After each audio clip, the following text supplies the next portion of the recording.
You're listening to Big World Network.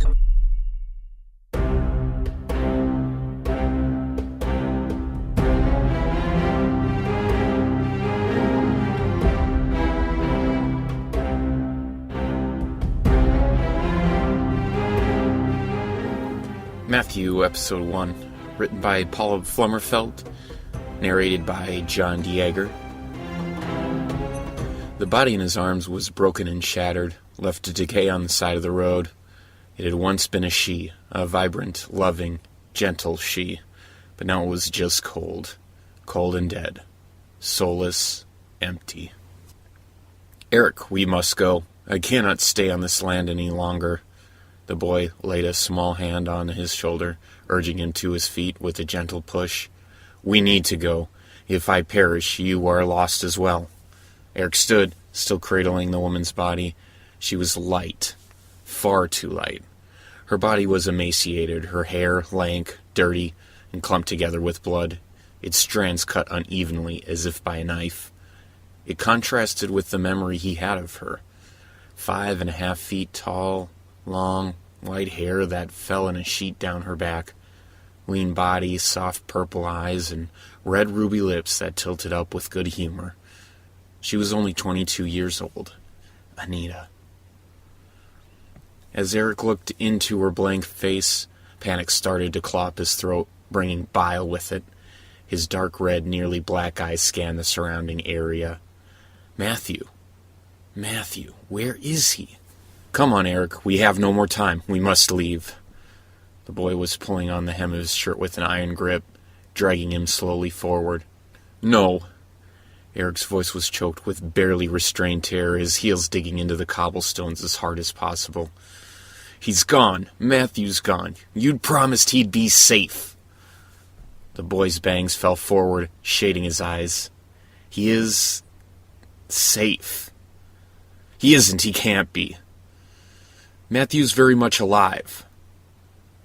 Eric's grip on Anita tightened, shaking slightly. Where's my son? He wasn't sure he could hold back his desperate tears any longer.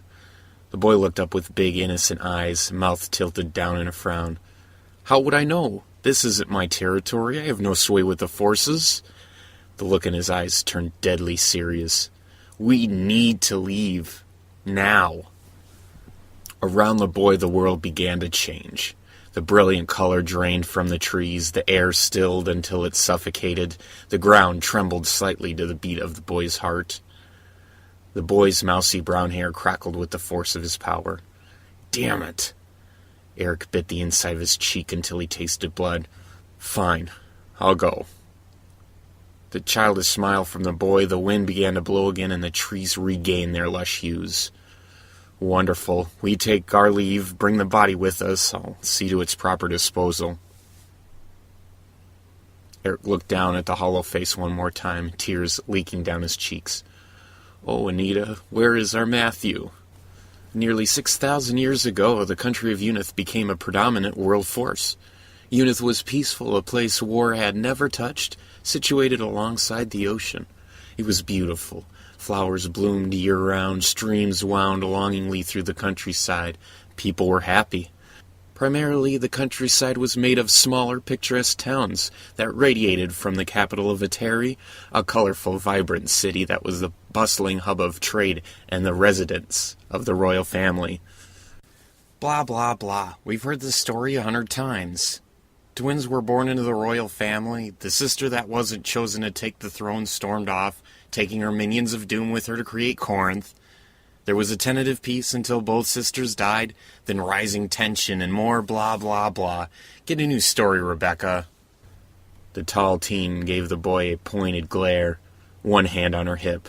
Well, thank you, Matthew, for that butchered version of our country's history. You have a way with words. Anything I can do to help? Matthew sat sideways in an armchair, his hair draped over the edge. He stretched slightly, internally groaning at the pull of his muscles from sitting too long.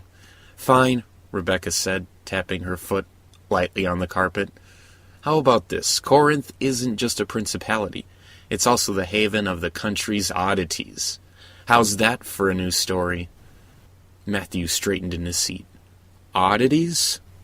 She nodded, looking out the window. The setting sun caught her brown hair in a cascade of soft tones. She wasn't truly pretty, but not entirely plain either. Yes, there are some people among the population of Unith that have been the victims of genetic mutations. They're different from us. It's said that they have tapped into the other side. Rebecca shrugged. That's the rumor, anyway. Supposedly, Corinth is the haven for them. Also, it's supposed to be all one giant walled-in city, where there is no separation between class or people. Everyone there is equally, odd. So they live peacefully. Matthew spun in his seat, feet on the floor. He tapped his bare heels on the carpet in a tuneless pattern. He got his lower lip between his teeth as he stood. Tell me something. If this is, in theory, a war-free country like we claim, why do we need an army? I don't know. Rebecca sighed and put her hand on Matthew's hand. That's a question better suited for when you're older. She smiled softly and ruffled his bangs. Matthew huffed as she left the room. Darryl sat up from the floor, looking directly at Matthew. He was a burly kid, more muscle than brains, with bright orange hair and hands that were far too big for his body. That's where you belong, freak. I bet you're one of those oddity things. Excuse me? Matthew's eyes glinted dangerously, his weight shifting into the balls of his feet. Well, for one thing, no one can tell if you're a girl or a boy. Matthew looked down at himself. Bottom lip popped out in a pout. His pure white hair fell just past his shoulder blades with feathered bangs.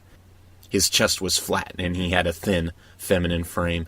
It was true, what Darryl had said. Matthew was rather androgynous. Very well, Darryl. He cocked his head to the side and placed a hand on his hip, batting his lashes the girliest way he could imagine. Oh, well, I can be anything you want me to be, baby. His lips danced with a smirk and his hands brushed back his bangs. You're a sick freak. Darryl took 2 lumbering strides across the room and picked Matthew up by the front of his shirt, snarling. As if Matthew was nothing more than a rag doll, Darryl threw him into the nearest wall with the ferocity of a cannon. Matthew sucked in a harsh breath as he flew through the air, his hair twisting around him as he spun to get his feet between himself and the wall. Not quite fast enough. He cracked his knee and shin on the hardwood that paneled the room.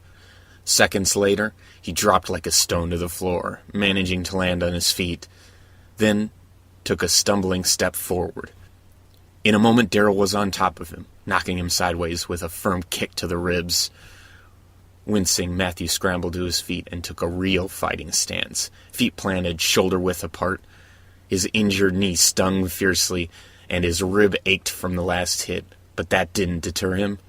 Breathing was unpleasant, but nothing was broken. Darryl fought much like a bear, close in with wild swipes, praying a hit would connect, but Matthew was smarter. Watching for the gaping holes Darryl left in his defense. With precision, he dodged the first swing and managed to get under Darryl's guard. The world seemed to pause as Matthew's fingertips struck forward, hitting the bundle of nerves in the center of Darryl's chest. The bigger boy stumbled back, clutching his chest. You faggot! It was the strange feeling that came next. Matthew heard something like a snap in his ears, and it started to ring. His restraint was gone, arms blurring and fingertips slamming into the pressure points along Darryl's chest. Matthew was small, but he'd spent enough of his life reading to know how to take down someone bigger than himself. It wasn't until Rebecca burst in the room, caught him in a headlock, and tackled him to the ground that he relented. He was winded and sweaty. Matthew squirmed for a couple of moments before lying still. It was useless to fight when someone had him headlocked and pinned to the floor. Darryl lay a few feet away, curled up in a ball, and coughing blood into his gargantuan hands. Matthew averted his eyes, coughing slightly. Whoops. Rebecca let him up, pointing to the door. Matthew bit back an annoyed growl, but he slung out of the room anyway. Darryl had started the fight, and he'd gotten what he deserved. Sighing, he ran his hand along the knotted wood paneling of the walls. The orphanage was an old-fashioned estate, nothing like the new ones of the capital, each looking exactly like the next. The entire house was carved wood, the polished floors, the paneled walls, the beamed ceilings. Ornate designs were engraved into the baseboards that wound along the bottom of each room, and along the banisters that flanked the staircases. The dark wood always seemed to warm to the touch, filling every space with a soft fragrance unique to old wood, and it made the place feel like a home. It had a huge library, 8 bedrooms with an equal number of baths, 2 kitchens, multiple sitting rooms like the one he'd just left filled with overstuffed chairs and love seats, a music room, his favorite place to be, and a terrace looking onto the sweeping back lawn. It was a little piece of paradise. There was even a river not too far from the orphanage. But for Matthew, the 15 years he spent there had been a tedious hell. He couldn't help that he was androgynous, had been abandoned on the side of the road by his parents at 2 years old, and had a strange strength that didn't fit his thin frame. It wasn't uncommon for him to accidentally break things when his temper got out of control. He was a freak, and it made him the outcast of the orphanage. It shamed him, however, to think about what he'd done to Daryl. At 17 years old, he didn't have any more self-control than he'd had at 6. His feet followed a familiar path and stopped just outside the music room, looking onto the portrait on the wall. It was an older couple, a man with salt and pepper hair, lined face and calm smile, sitting in a winged-back chair, arms around his elegant wife. She was striking, with a cascade of blonde pin curls and a loving smile on her face. It was of an older couple, a man with salt and pepper hair, lined face and calm smile, sitting in a winged-back chair, arms around his elegant wife. She was striking, with a cascade of blonde pin curls and loving smile on her face. The portrait always struck Matthew as odd. In an age where all memories were captured with hologram crystals, to see a genuine oil painting was a rare thing. It made him smile to see something so special tucked away in such an innocuous place. He went into the music room to find it empty, as expected. It was long and wide, with high ceilings, stands for instruments, and a full wall of windows that looked over the pond and wildflowers. He went to the bank of windows and looked out at the overcast sky, and then at the faint reflection of himself in the window. He knew he'd messed up this time, and it seemed that the world agreed with him. Matthew frowned. It wouldn't do him well to dwell on it now. Biting his bottom lip, Matthew looked around before sneaking into the hidden compartment in the wall and retrieving his cello. He sat in one of the chairs littered around the room and set the cello in front of him, cradling it between his knees. Taking a deep breath, he slid the bow along the strings, his heart soaring as the notes sang through the still air. Slowly, he began to play.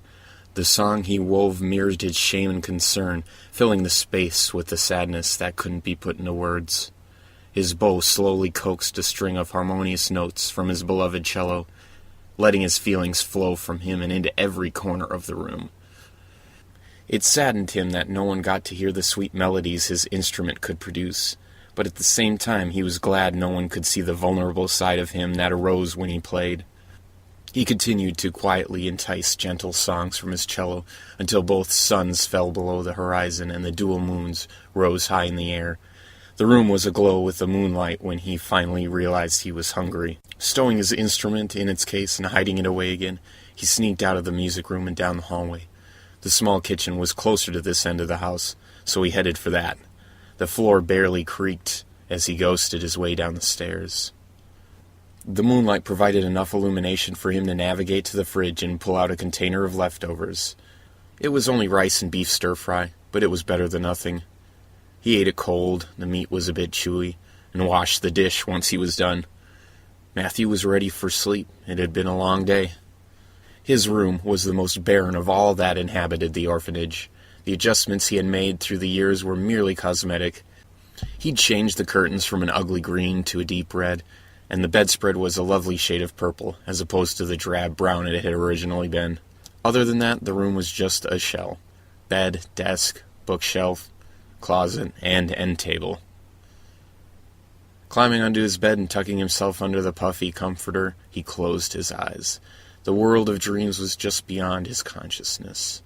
But there was something else, too. Whenever he reached the cusp between states of consciousness, another plane was already there, pulling and inviting him, wrapping him in warmth and caring. Often he was tempted to fall into it, but never had he allowed himself to drop into the other realm. Tonight, though, was different. He could feel it. The warmth was more like loving arms pulling him back into the bosom. In all honesty, he craved the comfort that it was offering, but it seemed dangerous, forbidden. What is it, though? Fighting the other plane's call, he settled into the realm of unconsciousness, falling into the darkness of sleep.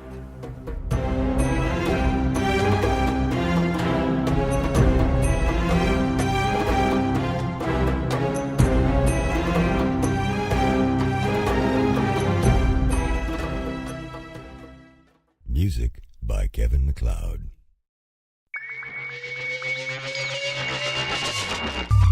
You're listening to Big World Network.